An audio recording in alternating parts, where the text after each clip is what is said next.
विद्युत विद्युत विद्युत। तो डियर स्टूडेंट, आज के वीडियो लेक्चर में हम आपके विद्युत नाम के टॉपिक को एकदम सहज सरल और आसान भाषा में इतना बेहतरीन ढंग से मक्खन टॉपिक करने वाले हैं कि आज के बाद से आपको विद्युत नाम के परिभाषा में किसी भी प्रकार का कोई डाउट नहीं रहेगा। तो आइए दोस्तों, बिना देर किए वीडियो को शुरू करते हैं। तो सबसे पहले बात हम करेंगे विद्युत धारा।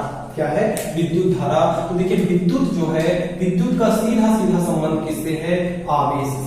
विद्युत का सीधा सीधा संबंध किससे है? आवेश से। और धारा का मतलब क्या होता है? प्रवाह। धारा का मतलब क्या होता है? प्रवाह। तो किसका प्रवाह हो रहा है यहाँ? आवेश का। आवेश का मतलब क्या होता है? आवेश का जो संबंध है सीधा सीधा किससे है? इलेक्ट्रॉन से। यानी इलेक्ट्रॉनों का प्रवाह ही क्या कहलाता है? विद्युत धारा कहलाता है। विद्युत का मतलब हम किससे समझेंगे? आवेश से समझेंगे। और धारा का मतलब क्या होता है? प्रवाह। जैसे आप लोग कक्षा 9वीं में पढ़े होंगे, पिछली कक्षाओं में पढ़े होंगे स्थिर विद्युत की। देखिए, विद्युत दो प्रकार का होता है। एक तो विद्युत धारा, तो एक आप लोग पढ़े होंगे स्थिर विद्युत। पिछली क्लासों में पढ़ाया गया होगा। स्थिर विद्युत का मतलब क्या होता है? विद्युत का मतलब आवेश, और स्थिर का मतलब क्या होता है? रुका हुआ। स्थिर का मतलब क्या होता है? रुका हुआ। तो जो हमारा स्थिर विद्युत है, स्थिर विद्युत हमें रुके हुए आवेश का अध्ययन कराता है। स्थिर विद्युत में हम क्या करते हैं? रुके हुए आवेश का अध्ययन करते हैं। तो कोई आपको ये बोले कि स्थिर विद्युत को परिभाषित किए, तो विज्ञान की वह शाखा जिसमें हम कैसे आवेश का अध्ययन करते हैं? रुके हुए आवेश का अध्ययन करते हैं, वह हमारा क्या कहलाता है? स्थिर विद्युत कहलाता है। और विद्युत धारा विज्ञान की वह शाखा जिसमें हम क्या अध्ययन करते हैं? आवेश के किस गुण को? आवेश के प्रवाह का अध्ययन करते हैं, वहां हमारा क्या कहलाती है? विद्युत धारा कहलाती है। अब आइए विद्युत धारा की परिभाषा को हम लोग अच्छे से समझते हैं। इसकी विद्युत धारा, विद्युत धारा किसे कहते हैं? विद्युत धारा को हम क्या करते हैं? किससे प्रदर्शित करते हैं? आई से प्रदर्शित करते हैं। और विद्युत धारा आई बराबर होता है आवेश बटा समय। क्या कहते हैं? अब विद्युत धारा बराबर होता है आवेश बटा समय। यानी कि इस छोटे से, अगर आप परिभाषा को, छोटे से सूत्र को अगर I बराबर Q/T अगर आप याद कर लेते हैं, तो विद्युत की परिभाषा आप अपने से बना सकते हैं। आइए देखते हैं कैसे परिभाषा बनाते हैं। देखिए, Q हमारा क्या है? यह आवेश है। Q क्या है? आवेश है। T क्या है? समय। तो देखिए, फिजिक्स में हम लोग किसी की भी परिभाषा बनाते हैं तो इसको हम क्या मान लेंगे? एक मान लेंगे। क्या मान लेंगे? समय मान लेंगे कि 1 सेकेंड है। और फिजिक्स की भाषा में एक को हम क्या कहते हैं? एकांक कहते हैं। एक को क्या कहते हैं? एकांक। अब देखिए, एकांक क्या है? एकांक आपका समय है। क्या है? एकांक समय है। तो एकांक समय में आवेश क्या हो रहा है? प्रवाहित। देखिए, जब आवेश रुका होता है तो आपका विद्युत क्षेत्र विभव और विभवांतर उत्पन्न करता है। लेकिन जैसे आवेश चलना शुरू करता है, आवेश जैसे चलना शुरू करता है, जैसे ही गति की अवस्था में आता है, तो वह क्या उत्पन्न करता है? विद्युत धारा। जैसे अगर मान के चलिए, यह आपका कोई चालक तार है,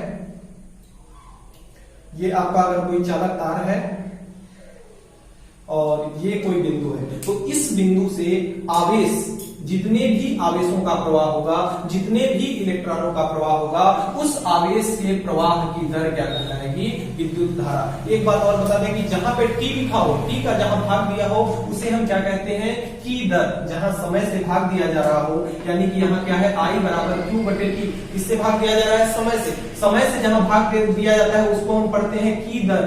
क्या पढ़ते हैं? की दर। तो किसकी दर है यह? आवेश के प्रवाह की। यहाँ क्या हो रहा है? यह आवेश है, ऐसा आवेश है, प्रवाहित हो रहा है, आवेश चल रहा है। तो आवेश के प्रवाह की दर क्या कहलाती है? विद्युत धारा। जहां भी T से यानी समय से भाग दिया हो, उसे हम क्या कहते हैं? की दर। तो की दर, यह किसकी दर है? आवेश की। आवेश क्या कर रहा है? प्रवाहित हो रहा है। किसी चालक तार में क्या कर रहा है? प्रवाहित हो रहा है। तो किसी चालक तार के किसी बिंदु से प्रवाहित आवेश की दर क्या कहलाती है? विद्युत धारा कहलाती है। एक परिभाषा और बना सकते हैं कि आवेश तथा समय के अनुपात को हम क्या कहते हैं? विद्युत धारा। क्योंकि बटे को हम क्या कहते हैं? अनुपात कहते हैं। बटे को क्या कहते हैं? अनुपात कहते हैं। तो किसका किसका अनुपात है? आवेश और समय का। तो आवेश और समय के अनुपात को हम क्या कहते हैं? विद्युत धारा कहते हैं। इसके हिसाब से क्या बताए कि समय क्या है आपका एकांक। समय 1 सेकंड हम माने हैं तो एक को हम विज्ञान की भाषा में क्या कहते हैं एकांक। तो समय क्या है आपका एकांक। तो एकांक समय में आवेश क्या हो रहा है, किसी चालक तार में प्रवाहित हो रहा है। तो किसी चालक तार के किसी बिंदु से एकांक समय में प्रवाहित आवेश क्या कहलाता है, विद्युत धारा कहलाता है। तो ये हमारी विद्युत धारा की तीनों परिभाषाएं हो गई। अब अगर इसके मात्रक की अगर हम बात करें, आई का मात्रक यानी कि विद्युत धारा का मात्रक, तो विद्युत धारा का मात्रक क्या हो जाएगा, विद्युत धारा बराबर होता है आवेश बटा समय। क्या होता है, आवेश बटा समय। और आवेश का मात्रक आपका क्या होता है, कूलाम। आवेश का मात्रक क्या होता है, कूलाम। और समय का मात्रक सब लोग जानते हैं क्या होता है, सेकेंड। समय का मात्रक क्या होता है, सेकेंड। तो कूलाम बटे सेकेंड। आई का मात्रक, आवेश का मात्रक, सॉरी विद्युत धारा का मात्रक क्या हुआ, कूलाम बटे सेकेंड। अब देखिए कूलाम बटे सेकेंड जो हमारा विद्युत धारा था, इस पर अध्ययन एक एम्पियर नाम के वैज्ञानिक थे। तो उन्होंने विद्युत धारा के बारे में अध्ययन किया था, इसके बारे में बहुत सारा खोज किया था, इसलिए उनको सम्मान देने के लिए कूलाम बटे सेकेंड को हम क्या कहते हैं, एम्पियर कहते हैं। क्या कहते हैं, एम्पियर कहते हैं। यानी कि अगर कहीं पे आपको ऑप्शन ये मिले कि आई का मात्रक कूलाम बटे सेकेंड, तो कूलाम बटे सेकेंड ही आई का मात्रक है, या एम्पियर। कूलाम बटे सेकेंड को ही हम क्या करते हैं, एम्पियर। अब अगर पूछ लेता है कभी कभी कि एम्पियर की परिभाषा दीजिए, तो एम्पियर की परिभाषा कैसे देंगे, कूलाम बटे सेकेंड। कूलाम क्या है, आवेश ना। तो अगर किसी चालक के किसी बिंदु से प्रवाहित होने वाले आवेश का मान कितना है, 1 कूलाम है, और वह कितने समय में प्रवाहित हो रहा है, 1 सेकंड में प्रवाहित हो रहा है। तो यह किसके बराबर होगा, 1 एम्पियर के बराबर होगा। एम्पियर को ए से प्रदर्शित करते हैं ना। यदि किसी चालक तार के किसी बिंदु से 1 सेकेंड में 1 कूलाम आवेश प्रवाहित हो रहा है, तो वह किसके बराबर होगा, 1 एम्पियर के बराबर होगा। क्योंकि हमें पता है एम्पियर बराबर होता है आवेश बटे समय। तो आवेश अगर 1 कूलाम प्रवाहित हो रहा है, समय आपका 1 सेकेंड है, तो किसी चालक तार के किसी बिंदु से एकांक सेकेंड में, एकांक समय में प्रवाहित आवेश अगर 1 कूलाम हो, तो वह कितने के बराबर होगा, 1 एम्पियर के बराबर होता है। तो हमने विद्युत धारा की परिभाषा सीखी और विद्युत धारा का मात्रक समझा और एम्पियर की परिभाषा हमने सीखी। हमने इस अभी तक जिन बातों का डिस्कस किया है, उन्हीं बातों को आइए परिभाषा के रूप में लिखते हैं, फिर आगे इस टॉपिक पर चर्चा करेंगे।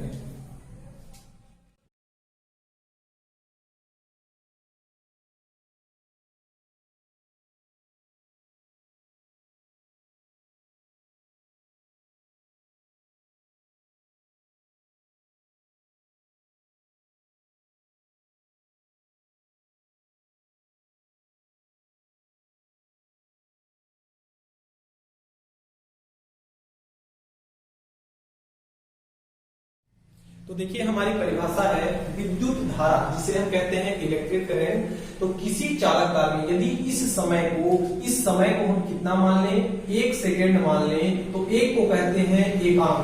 एक को क्या कहते हैं, एकांक। और यह धारा किसमें बह रही है, आपके चालक तार में। धारा किसमें बह रही है, चालक तार में। तो किसी चालक तार के किसी बिंदु से, भाई हम बताए आपको कि विद्युत धारा का संबंध किससे है, आवेश के प्रवाह से। किससे प्रवाह से, आवेश के यानी इलेक्ट्रॉनों के प्रवाह से। तो इस बिंदु से होकर के क्या गुजर रहा है, अगर यह चालक तार है तो इससे इलेक्ट्रॉन क्या कर रहे हैं, होकर के गुजर रहे हैं। तो यानी कि किसी चालक तार के किसी बिंदु से एकांक समय में प्रवाहित आवेश की संख्या, प्रवाहित आवेशों की संख्या विद्युत धारा कहलाती है। इसे हम किससे प्रदर्शित करते हैं, आई से। अगली परिभाषा में आपको क्या बताए थे कि समय को हम क्या कहते हैं, जहां समय का भाग दिया हो वहां दर कहते हैं। तो किसकी दर है, आवेश प्रवाह की दर। तो आवेश प्रवाह की दर को विद्युत धारा कहते हैं। किसमें आवेश प्रवाह की दर होगी, किसी चालक तार के किसी बिंदु से, यानी किसी चालक तार के किसी बिंदु से आवेश प्रवाह की दर क्या कहलाती है, विद्युत धारा। अगला परिभाषा है, अगर यह Q और T किसमें है, भाग में है, भाग को हम क्या कहते हैं, अनुपात। तो आवेश और समय के अनुपात को क्या कहते हैं, विद्युत धारा। तो इस प्रकार से हमारी विद्युत धारा की परिभाषा है। विद्युत धारा का अगर एसआई मात्रक देखा जाए, तो विद्युत धारा का मात्रक यानी यूनिट ऑफ इलेक्ट्रिक चार्ज क्या होता है, Q/T। Q का यानी आवेश का मात्रक होता है कूलाम बटे सेकेंड। तो ये कूलाम बटे सेकेंड सेकंड, कूलाम बटे सेकंड को हम एम्पियर के नाम से जानते हैं। अब एम्पियर को अगर आपको परिभाषित करना हो तो हम आवेश को कितना मान लिए, 1 कूलाम, और समय को कितना मान लिए, 1 सेकंड। तो किसी चालक तार के किसी बिंदु से 1 सेकंड में अगर 1 कूलाम का आवेश इस बिंदु से होकर के जा रहा है, प्रवाहित हो रहा है, तो वह धारा का मान कितना होगा, 1 एम्पियर के बराबर होगा। यही क्या है, एम्पियर की परिभाषा। 1 नंबर में कहीं पूछ देता है कि एम्पियर को परिभाषित कीजिए। अब तुरंत आई बराबर जानते हैं क्यू बाई टी, और आई को क्यू को 1 मानेंगे, समय को 1 मानेंगे। तो अगर 1 सेकंड में 1 कूलाम आवेश प्रवाहित हो रहा है तो उस बिंदु से धारा का मान कितना होगा, 1 एम्पियर के बराबर होगा। अब आइए देखते हैं कि विद्युत परिपथ किसे कहते हैं। तो धारा के मार्ग को, जैसे जो धारा जा रही है, धारा किसके सहारे बहती है, चालक तार के, तो धारा के मार्ग को, धारा के रास्ते को हम क्या कहते हैं, विद्युत परिपथ कहते हैं। जो धारा के लिए मार्ग होता है, धारा का जो रास्ता होता है, वह क्या कहलाता है, विद्युत परिपथ। तो आइए इसकी भी परिभाषा लिख लेते हैं। विद्युत धारा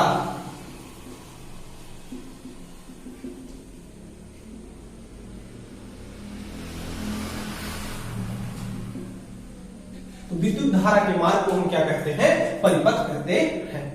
परिपथ को परिभाषित कैसे करेंगे कि विद्युत धारा के रास्ते, विद्युत धारा के मार्ग को हम क्या कहते हैं, परिपथ कहते हैं। तो इस प्रकार से हमारा विद्युत धारा का मात्रक और विद्युत परिपथ और एम्पियर की परिभाषा इस तरह से कंप्लीट होती है। इसमें कोई भी रटने की जरूरत नहीं है, 100% लॉजिकल बताया गया है, 100% लॉजिक है सब, तो रटने की कोई भी जरूरत नहीं है। विज्ञान हमेशा आप समझ के पढ़िए आगे चल करके, ताकि किसी को आप बता सकें। रटेंगे तो पूरी जनरेशन खराब कर देंगे, आप रटेंगे दूसरे को रटवाएंगे, इस प्रकार से पूरी जनरेशन खराब हो जाएगी। तो दोस्तों आज की वीडियो छोटी सी है, और आप यह बताएंगे कि ये वीडियो कैसी लगी। जो टॉपिक इसमें से समझ में नहीं आया होगा उस टॉपिक को आप कमेंट में जरूर करेंगे। यदि किसी प्रकार का कोई डाउट है तो, और यह वीडियो कैसी लगी आप जरूर हमें बताइएगा, और ज्यादा से ज्यादा शेयर कीजिए, लाइक कीजिए, और अगर आप चैनल पे नए हो, वीडियो समझ में आई हो तो वीडियो को सब्सक्राइब जरूर कीजिए। तो मिलते हैं अगले वीडियो में, तब तक के लिए गुड बाय।